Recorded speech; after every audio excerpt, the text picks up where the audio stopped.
So, although I got on 4 degrees from a very prestigious university, including a master's in Black Studies, and of course, I'm your host, Aya Fabarinelli. You all know me by now. I had not heard of Decoration Day until a few years ago. And I found out that on May 1st, 1865, in Charleston, South Carolina, a group of freedmen, that's what they called the formerly enslaved Africans, following the Civil War, had made the decision to go and exhume the bodies of over 260 soldiers, people who fought on the Union side, who had been buried in a mass grave. This mass grave was located at the former Washington Race Course behind the grandstand. These men had died from disease, from exposure, probably from a little bit of racism as well, or a whole lot of racism, and they'd just been thrown unceremoniously into a mass grave. And these formerly enslaved Africans went, dug up that mass grave, and buried each individual, giving them a proper burial, giving them the respect that they deserved. And when they were done, they built a fence around the site, painted it, and they put up a sign that said, "Matters of Race Course."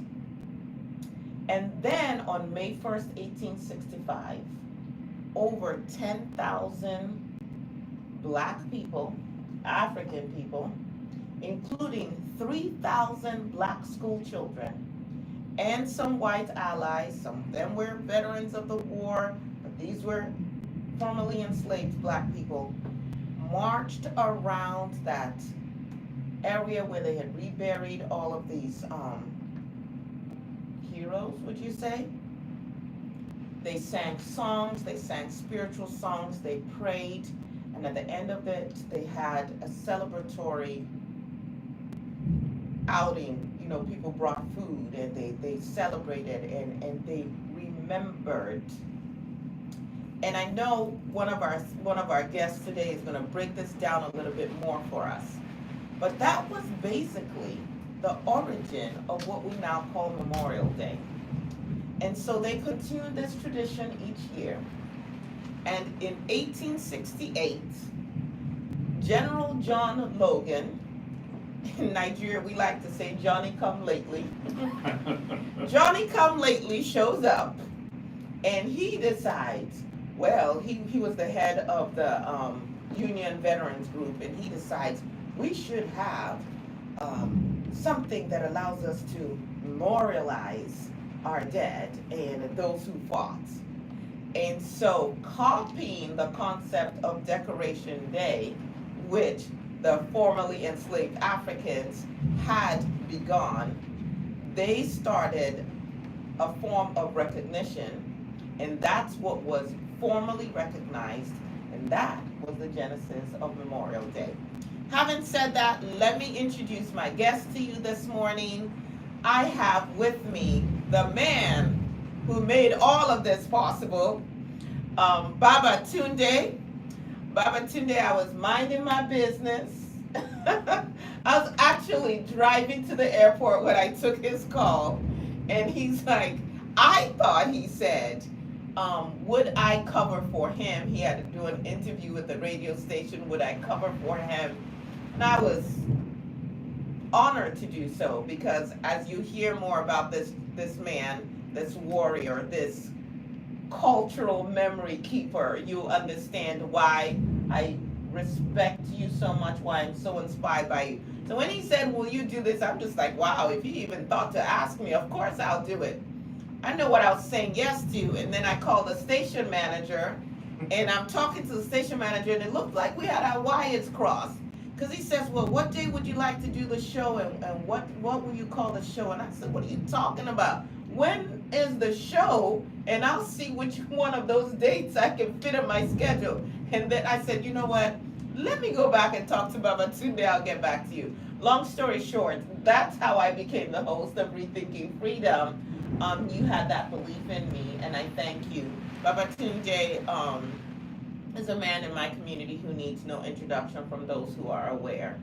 Before, when I came into this community, he had already left briefly to go to Houston, and I immediately heard about him. I was looking for a black bookstore, and they were like, oh, there used to be a black bookstore. It was called Under One Roof, and it was owned by Babatunde. I was like, well, where did he go? And then I kept hearing about him, and then read up more about you in the book Tapestry that Alice Dowse wrote.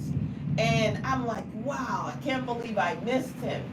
And one day I'm at a function that Dr. Duckett, who's also here with us, Rodney Duckett, had put on. I'm on stage, and in walks this gentleman, and I immediately knew who he was. Couldn't wait to get off stage, and we did meet, and the rest, as they say, is history. But let me start off by thanking you for everything that you have always done. Like you've never needed that spotlight. The way you always build up other people. For being such a man of integrity, for loving our community in the way that you do, for teaching in the way that you do. And welcome to Rethinking Freedom again, which really, this is your home because you built it. How are you doing this morning? I like to say I woke up this morning and everything else is secondary. But I would like to thank you for what you're doing as well. I appreciate those kind words you've said, but I also like to pass down information. Now, you've heard me use knowledge is power, but it's not power until it's passed down to someone younger than yourself. Yes, sir. Well, that's what I'm trying to do. And I've been doing it for quite a few years, to be quite honest about it. Yes, you have. And I will continue to do it, because if it leaves with me, what good is it? So that's why I do what I do. And we're going to have you in a little bit tell us a little bit about your service, your military service as well. So let me introduce Dr. Duckett. He's also not a stranger to Rethinking Freedom because he's been on, and the technology is doing what it's doing, so hopefully we're okay, and our listeners can still hear us. But Dr. Duckett is truly my brother from another mother.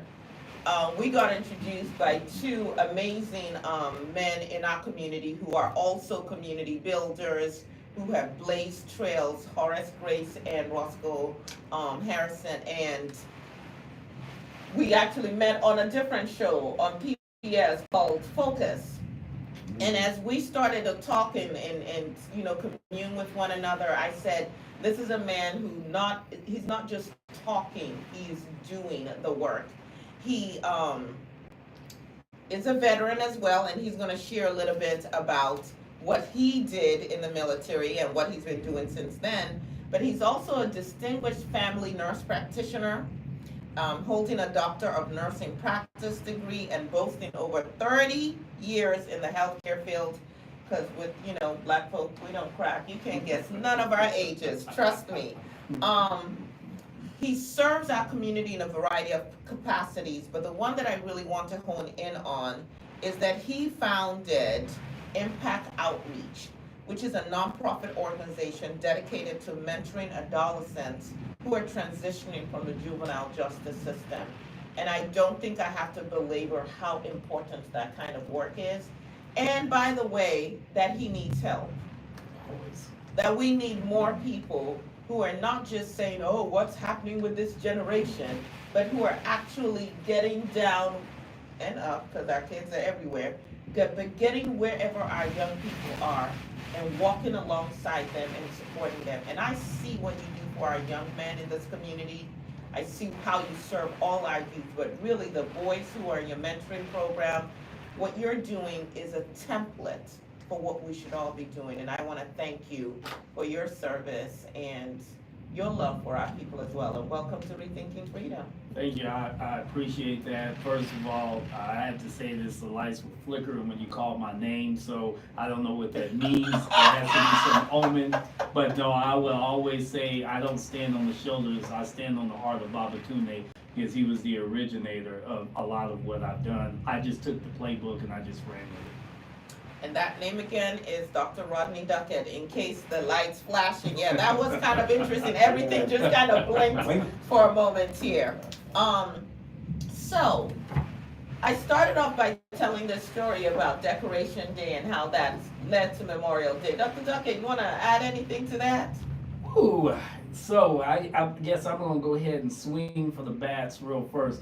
Yeah, Memorial Day is the precursor of Declaration Day. I think 1865 is when all of this began to change. And if you notice one thing about us as being American Africans is that we pretty much lay the foundations as it relates to anything.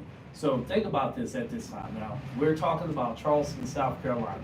And if we're talking about Charleston, South Carolina, we're talking about bodies being resumed for proper burial. Now that doesn't seem like a whole lot to you, it just seemed like the right thing to do.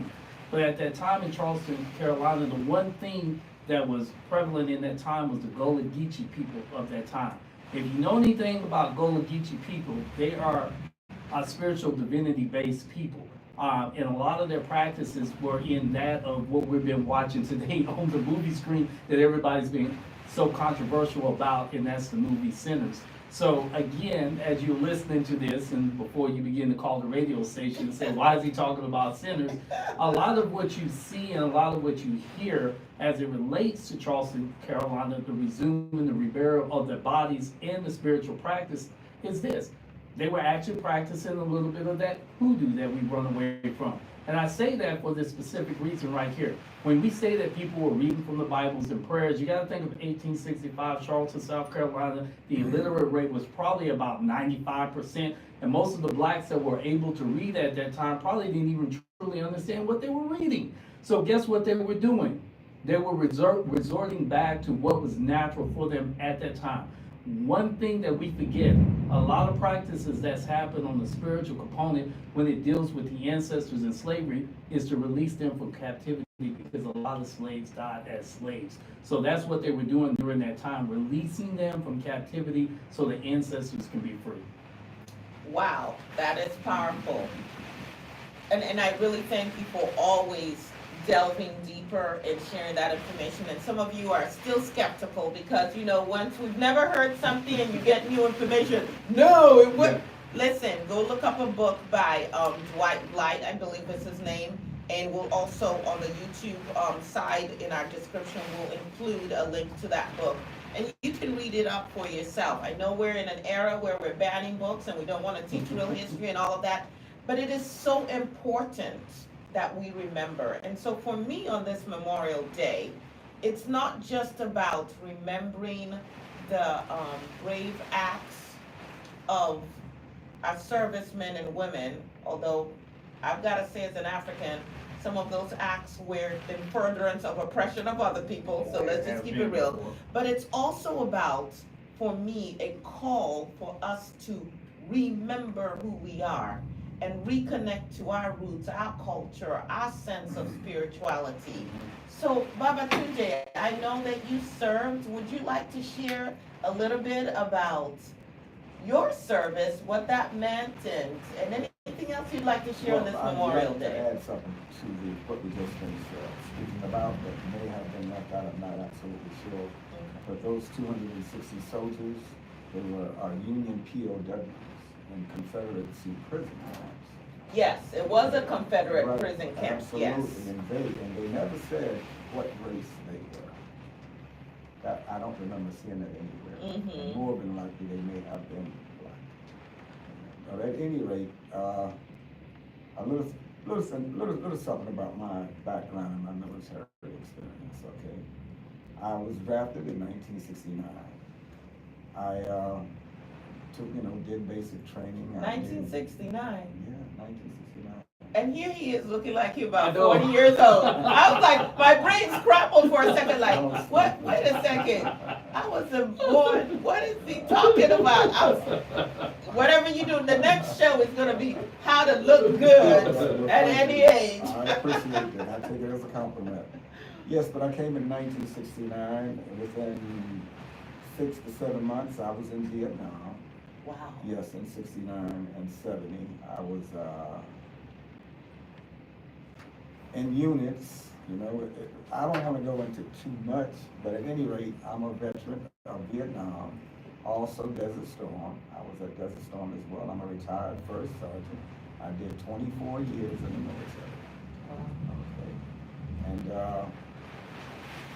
if I had to do it over again, I would have to say I would do it over again, because I learned so many things from it. I learned how to lead, I learned how to manage, I learned how to organize.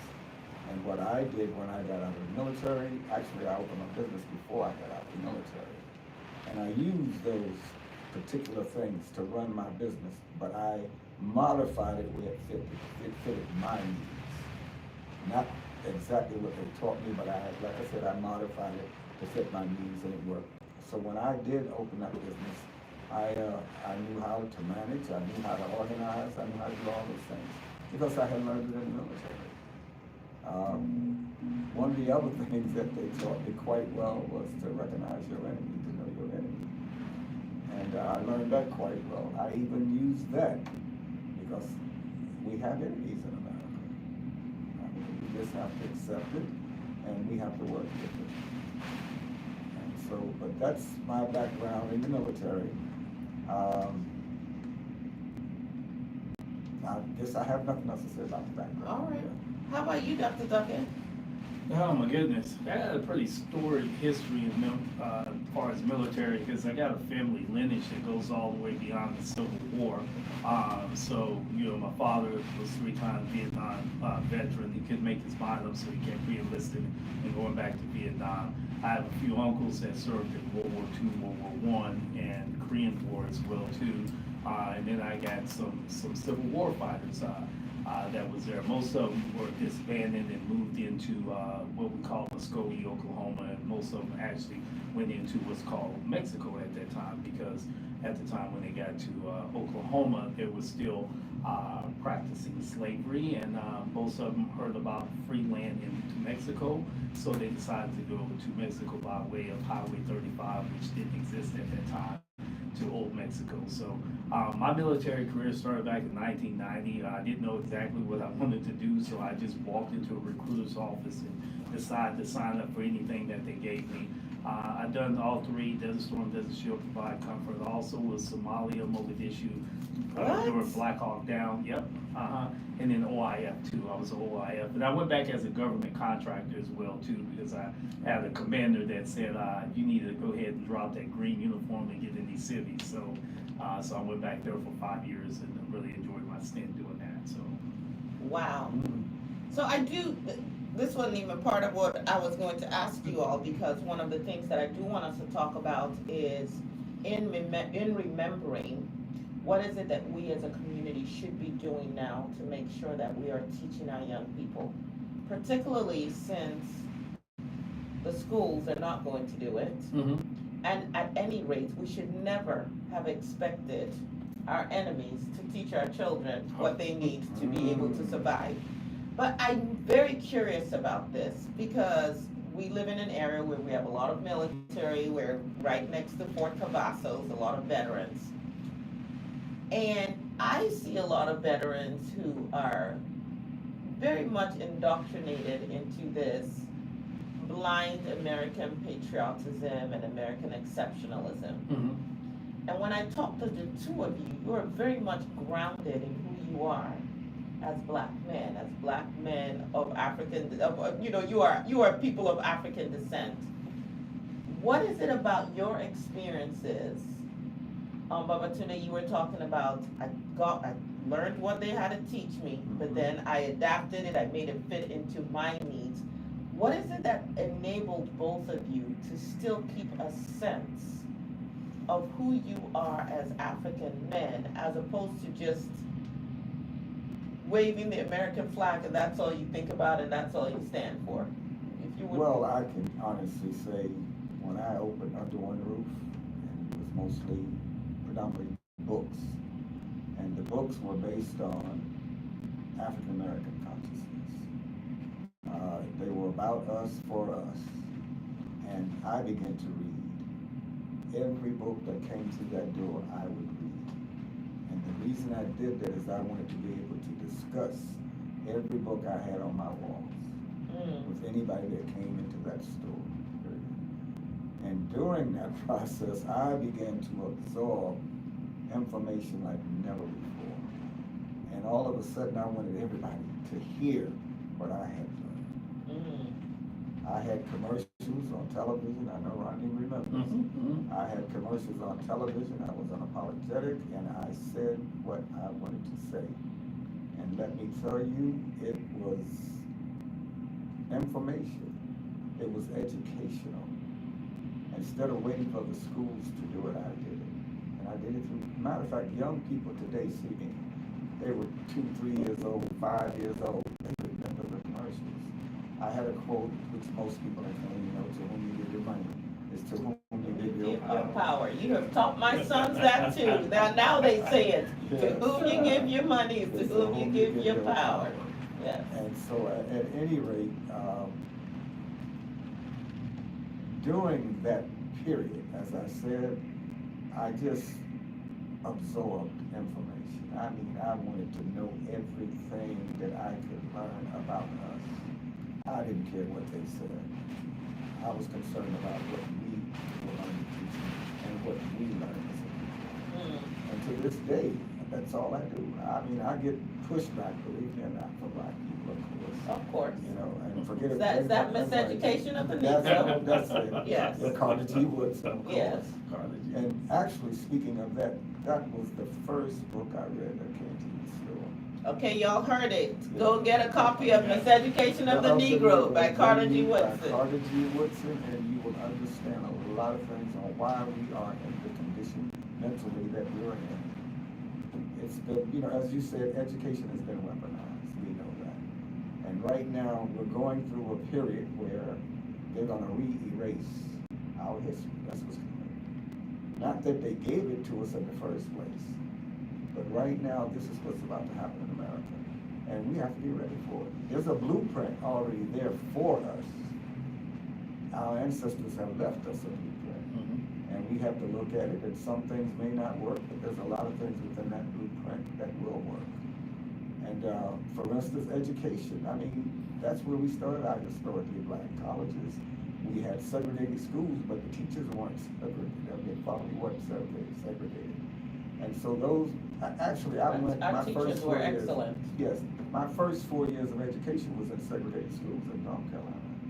You know, it was Jim Crow going on during that time. And I remember so well how the teachers taught us that we had to be twice as better as them before we could even be equal to them.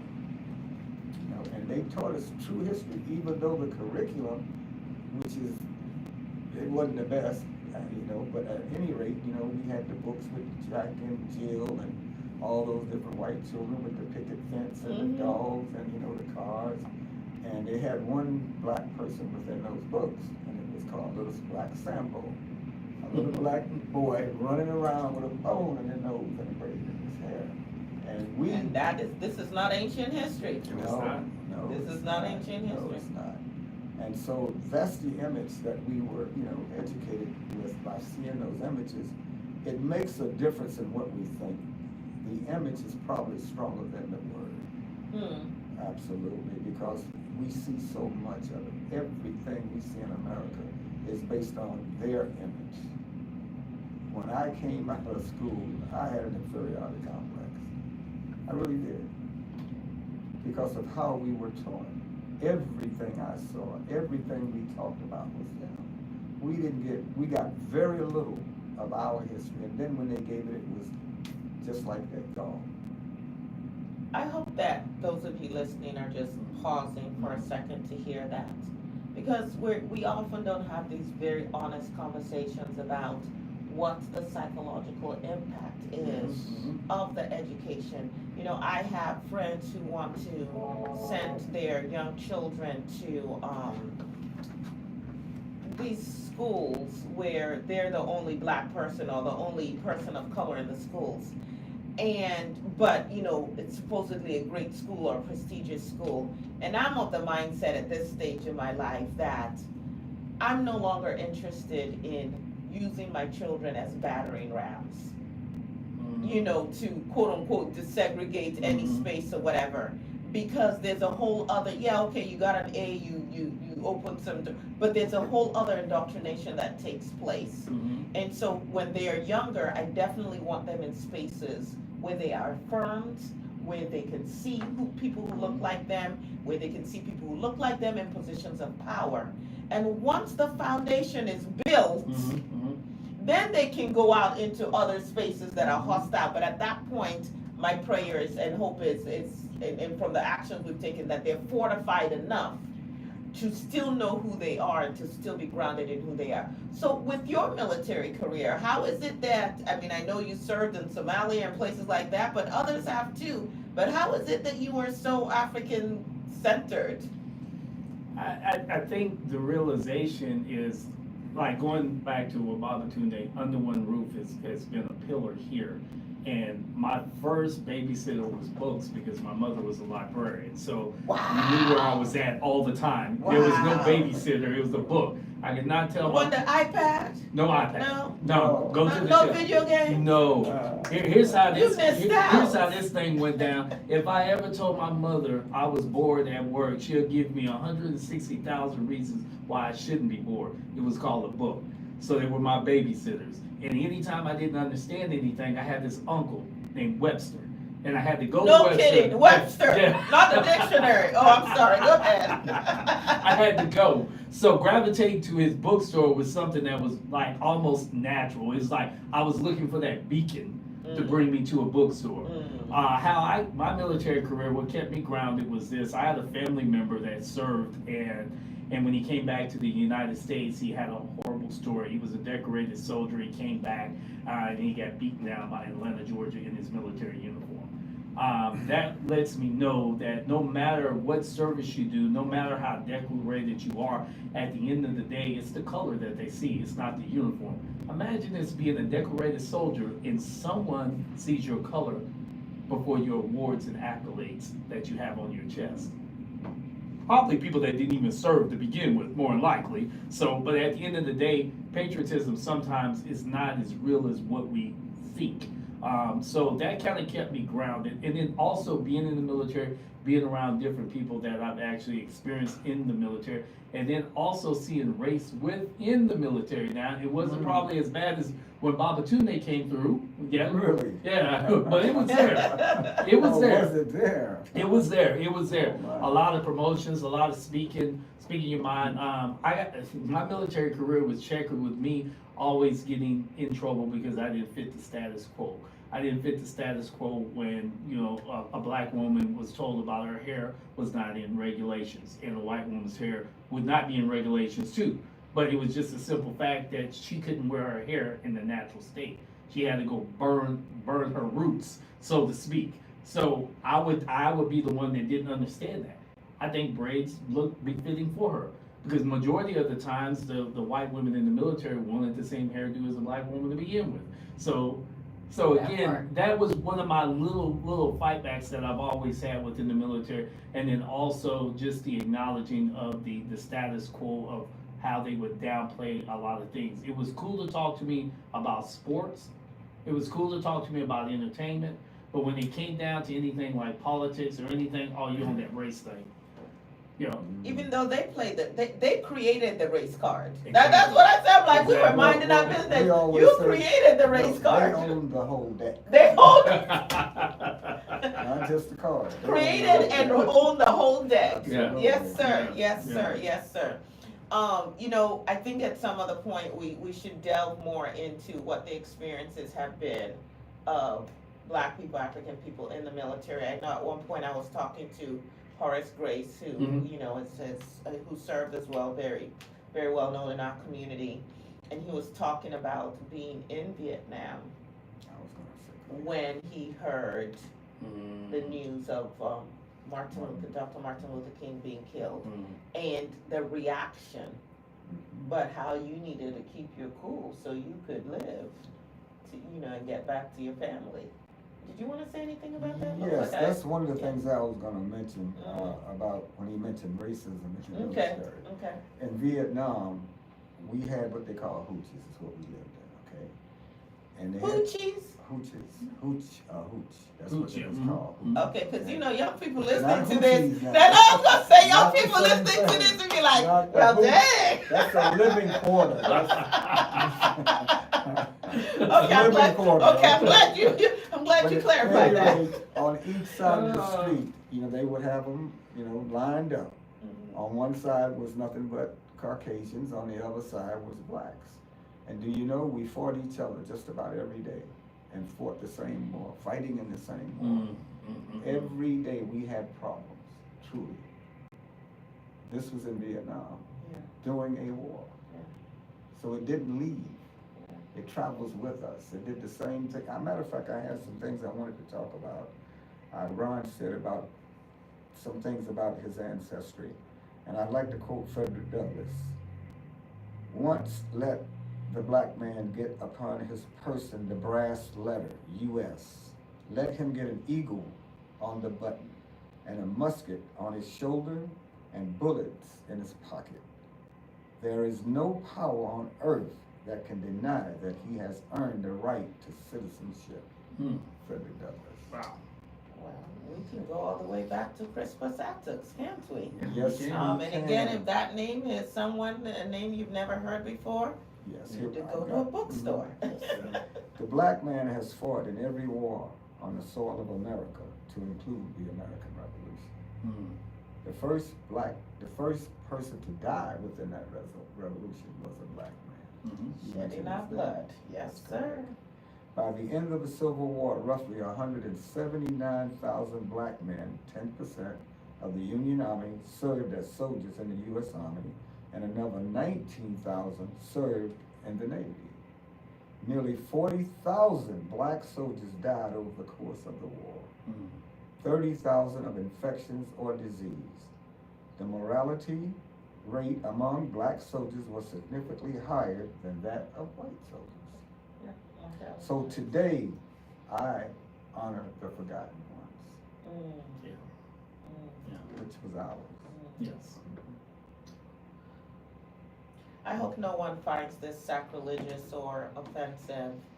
When I think of honoring the forgotten ones, I'm thinking of all of our soldiers who were also not they were not in military gear. We have a lot of political prisoners. We have a lot who've been gunned down. We have children's lives that have been affected, that have been snuffed out due to racism, people just fighting for our liberation. And those people, to me, are also heroes, people that we should remember on this day. Dr. Duckett, Babatunde talked about the weaponization of education. And I know you do a lot to re-educate us in this community. Can you talk a little bit about that? How is education being weaponized? Because I don't think that we all recognize it. And what should our response be? All right, this is where I get myself in a little bit of trouble here. So, if you're listening to this show, and I'm pretty sure there are people that are listening that works in the educational field, being that of principals or superintendents or teachers, if we're not in your school teaching Black history, that's weaponized, period. You have a master's degree in African American education. You have by far the foundational root of African American studies, and you have a degree here with anthropology, archaeology, and why we're not in school. And I can go as far to say that I've known white people in some school areas to teach Black history because they took a study course on it to check a box. So again, if you don't call that weaponized, I don't know what it is. What is your fear to have those that truly love the history and want to bring it to life and bring it to the classroom and not just educate young Black boys and young Black girls, but also educate young white, Hispanic, Asian, Jewish, whoever's sitting in that classroom. At the end of the day, I have been forced to become the master of white history because I'm indoctrinated in it. And anytime I walk around with a Black history book in my hand, Carter G. Woodson, everybody shuns me. Why is that? Why? Because when you see something that you don't know anything about, it scares you. And we said, and Babatunde has told me many times, the greatest weapon on God's green planet is an educated Black man or woman with a book in their hand. That is a weapon. That is a weapon, because what they have here and what spews out of here is going to educate and teach the masses. It doesn't take much to get an influencer going. You can find an influencer for prison, Malcolm X. And today he still ignites the nation by his speeches. If you ever, By the way, I was just talking with my two younger sons yesterday, and I said, we always talk about what our summer reading list is going to look like, and I said, and this summer, you all are reading the autobiography of Malcolm X. definitely. I want them to really delve into how education changed this man's mind and how he showed up in the world and the legacy that still endures. And hopefully it's something that sprouts on the inside of them, because that mind is so incredibly important. Baba Tunde, what did you mean by they've weaponized education? Well, and who is they anyway? I don't mind saying who they are. Caucasians, unfortunately, it happens, but they've weaponized education through lies, not truths. They want no truth told in the education system other than the truths that they say that they've done. That truth is not truth. It's lies. The foundation of this country was built on lies. Everything about it has been built on lies. But yet they teach that they are the ones that created it all. They've taken everything from the indigenous people. They've taken things from us. They've modified it. They've used it. And then claim that they've done it. There's another factor that we have to look at as well. When we talk about this education system being re-erased, it's not because of our children. It's their children. For them to continuously to be racist or white supremacy or whatever you want to call it, they have to be told lies. Because those lies started then and they must continue. When their children become conscious of what's really happening, they begin to turn. Yes. That's what we're seeing now. Yes. They don't want their children to get out of the mold of what they've been taught. And we saw what the Daughters of the Confederacy did. Oh, yes. After, you want to speak a little bit to that? Yes. Oh my goodness. We let me speak on this real quick. And I'm gonna see if I can make this. No one remembers a loser, period. If you lose something, we don't talk about it. This is the only time in history where you'll find someone that lost a battle to memorialize a loss. When have we started doing that in America? When have we started taking those that lost and put statues up to remember them? That's crazy. We don't even have statues of Native Americans running around here. So now we come here, right here in Texas, okay, and you got some people that came all the way from Tennessee, fleeing the Union to get here in Texas, all right? They lost the war, and now all of a sudden, it's very important that we have this statue right outside the halls of Belton Courthouse, because it makes us feel good and it's our heritage. What heritage are you talking about? What heritage are you talking about? What good has ever came from the Confederate? I mean, I can say the same thing about the Union as well too, but what good has came from the Confederate? Here, I just took the boys on a tour not too long ago to the Robinson Plantation, Salado. Actually, it was last summer, and they walked around the whole plantation, and we got a very, very great history lesson from it. And the one thing that I've noticed when we was on that plantation, it was still the essence of the Confederacy that was there, because everything was intact. Like, you can move someone in the next day and start this thing all over again. They hold on to a heritage that they say is so rich, but it's so yet degraded. And that permeated the educational textbooks in this area, but we also know that Texas kind of leads the country in terms of educational textbooks. So whatever we start teaching, and the lies that we teach about history end up being spread out to the rest of the country, including the one that they tried to sneak in a couple of years ago, where it was we weren't enslaved. Yeah, We servitude. were We were immigrants, actually. Yeah. involuntary immigrants or Yeah. something of that nature. Yes, And, please and, go and ahead. if I was, this is what history does to you.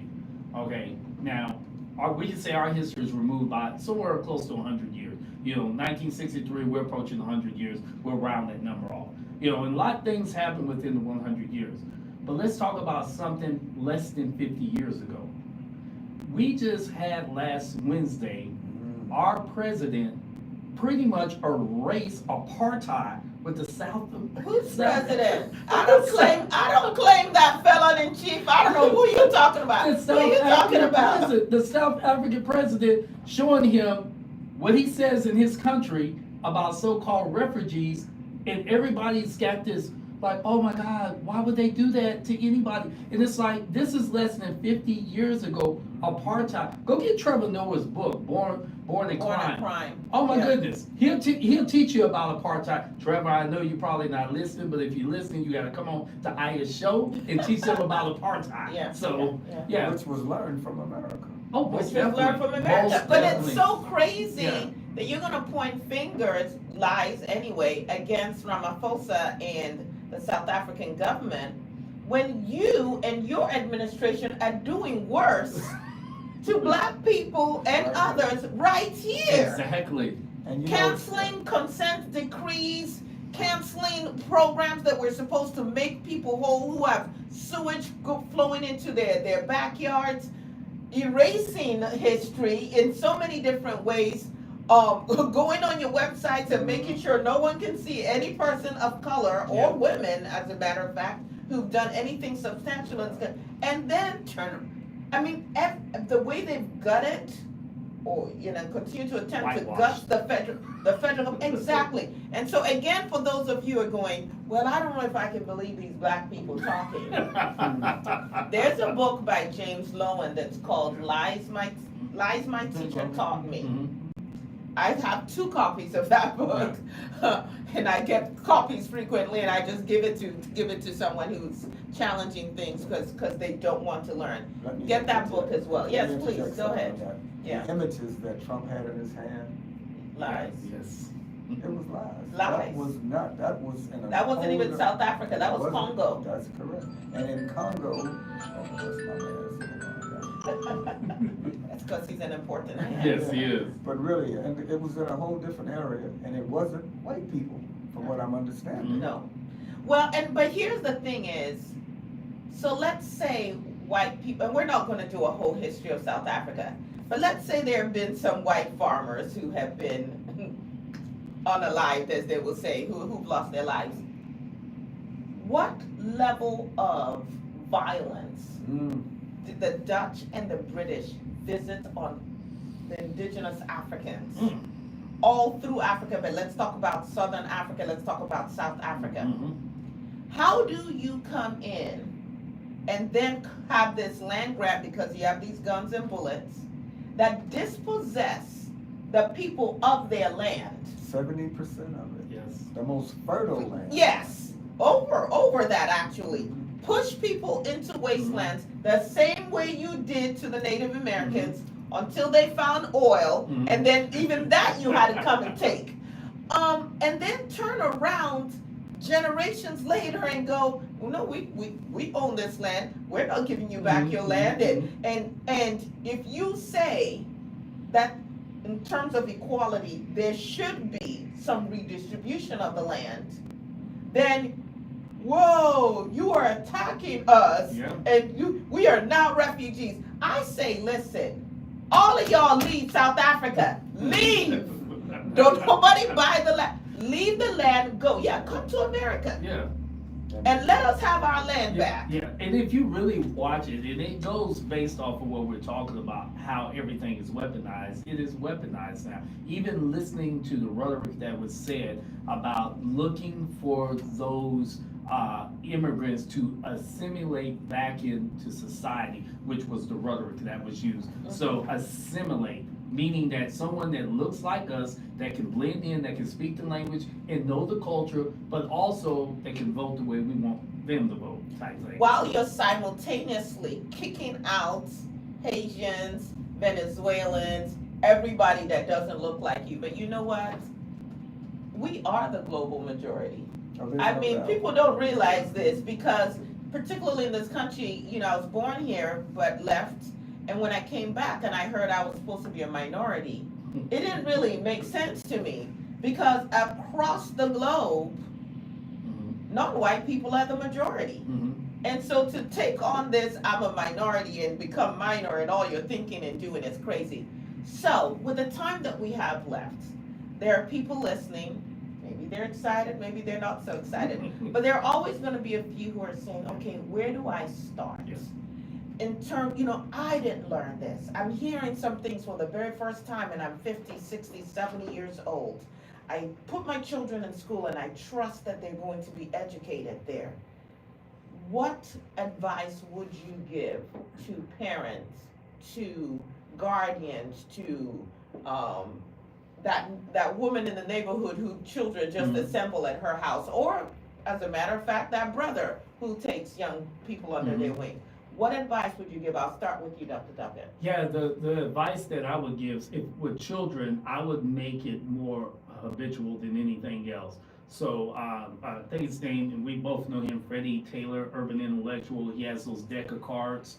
Shout out, Freddie. Yeah, How you doing? That's my buddy. Yes. Actually, I'm gonna tag him and I'll put it. Urban Intellectuals. He has Yeah. those amazing cards. Use those Yes. cards. I had those boys use those cards for a whole year, and their goal was each boy had to know those deck of cards, and they had to come back and teach. So every time we have a class or a lecture, they would have to pull from their deck of cards and talk about a specific individual from those cards or an era from those cards. So I think that is perfect for the adults that says, hey, how do I know this? I'm gonna tell you, it's always been around you. I give you two people that I've grown up as a little child to watch. Tony Brown's Journal.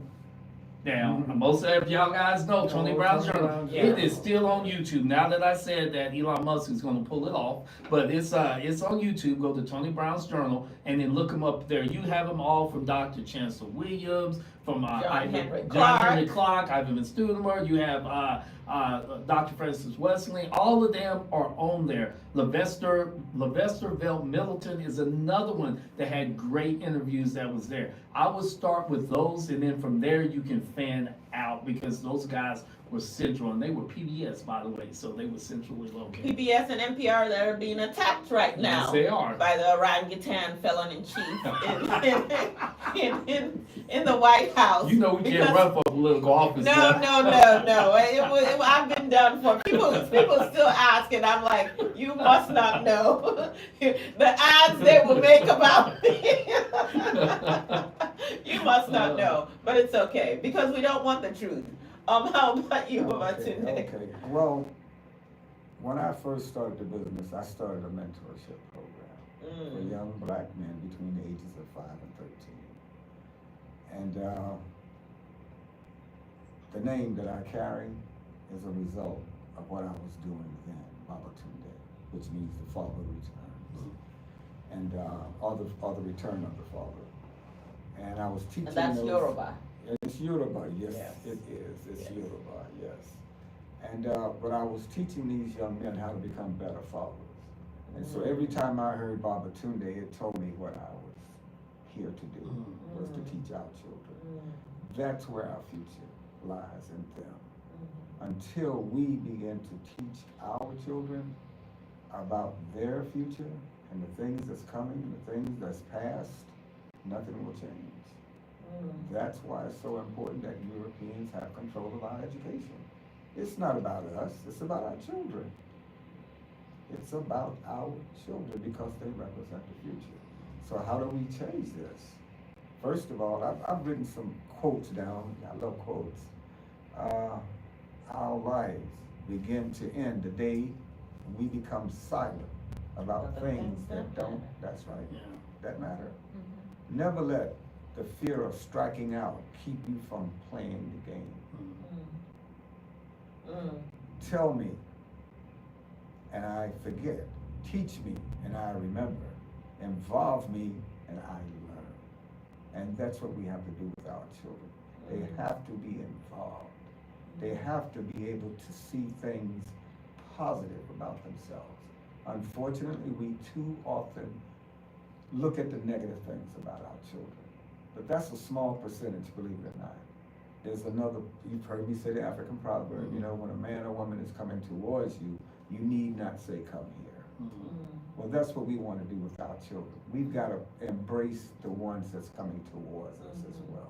I don't think we give them enough credit, the ones that's coming towards us. Yes. So we've got to be able to look at that. If we embrace them, that small percentage, more than likely, they'll want to be a part of that. So we need to kind of rearrange it, not saying forget about the 10%, but the 90% is what we've got to truly focus on. Okay. So, and the other thing is Dr. Rodney Duckett says, doctor, this is a double here. Hey, he works for it. I knew it when he was a pup. As a matter of fact, since I'm quite proud of you, young man, truly. Thank you, for sir. what you've accomplished and what you're doing in the community. I see me in you. That means I a do. lot. I see me in you, okay? But at any rate, getting back to this education thing, again, we've got to have some type of control of what our children are learning. Yes. And we don't. I won't say we don't. We've We're working abdicated on some it, yes. responsibility. Yes, we're working on it, but it's gonna take more of us to do this. Yes. I'm gonna mention this, I don't know if it's gonna happen or not, but I'm working on something here, okay, of bringing black men together. A gathering of black men from Central Texas into Killeen Yes. at a park, and we're gonna have a conversation about what are our responsibilities. Yes. I feel that black men, not enough, are standing up, are in the game. And somehow we've got to put ourselves back in front. If you go back and look at our past, it was black men. But black women, don't get me wrong, they were there. They were strong as well. But, We the ones holding you all up. yeah, but listen to this though. It takes muscle to challenge muscle. That's where we come in. We are protectors and providers. Okay? And we would appreciate that protection and provision because That's black correct. women are tired. That was my next comment. We're tired. Black women are tired. So Yes. it's on us is what I'm saying. And if we could work together, we could make Well, our that's what it communities leads. so strong. I've got Yes. one on that too. We could make our community so strong. As you're pulling that up, Uh-huh. I do want to mention, on June 12th, here in Killeen, Texas, we have our Intelligent and Talented Girls 4th annual conference. It's called Empower Her. We have capacity for about 300 girls. Every time we have done these conferences, just being able to pour into young people, help them be seen, help them see other like-minded young girls and they connect. We did a show, I think last week, as a matter of fact, featuring about 4 of our veterans, I guess, alumni right now of Intelligent and Talented Girls. Some of them have graduated from college, some of them are in college right now, but them speaking about what being part of that mentoring program did for them, the skill sets that they learned. And after the conference, we actually have a monthly meeting with the girls and we link them up with mentors. So parents, guardians, grandparents, if you're listening to this, go to www.intelligentandtalentedgirls.com. All one word, intelligentandtalentedgirls.com, and register. It's $25. We do have scholarships available because we believe that no child should be quote unquote left behind. But it's from 8 a.m. to 8 p.m. We feed them 3 meals. There's an ice cream social. There's a dance party at the end. But we have some amazing speakers who are going to come in. It's very hands-on, interactive. They're talking, they're sharing ideas, and we're dropping knowledge. And so we encourage all of you to go to that website. And you know what? Share it. Maybe you don't have a young girl. We're serving girls between the ages of 10 to 18. But share it because somebody else may be looking for that positive experience for their child. But can you just briefly talk about Impact Outreach and how people can reach you as well? Yeah, Impact Outreach, we've been in the oh my goodness, 20 plus years is how long I've been doing this. And we work with kids in the juvenile detention center, alternative school, and also transitional and state schools. We have a couple of events that's coming up. If you've been following us, June the 11th is our culmination of the Colleen Parent Advocacy Group. That's going to be at the Dallas Community Center. We will have the administration, KISD administration will be there. It has been confirmed. So that reach out to me or just check social media for more information on the times. We're still trying to lock in the times for that day. On the 13th, we have the Tri-County Juneteenth pageant with Miss Ramona Clark. Come on out to that one. That's a good one. That's right after Aya's event. The next day you can be a part of that. That's another scholarship fund.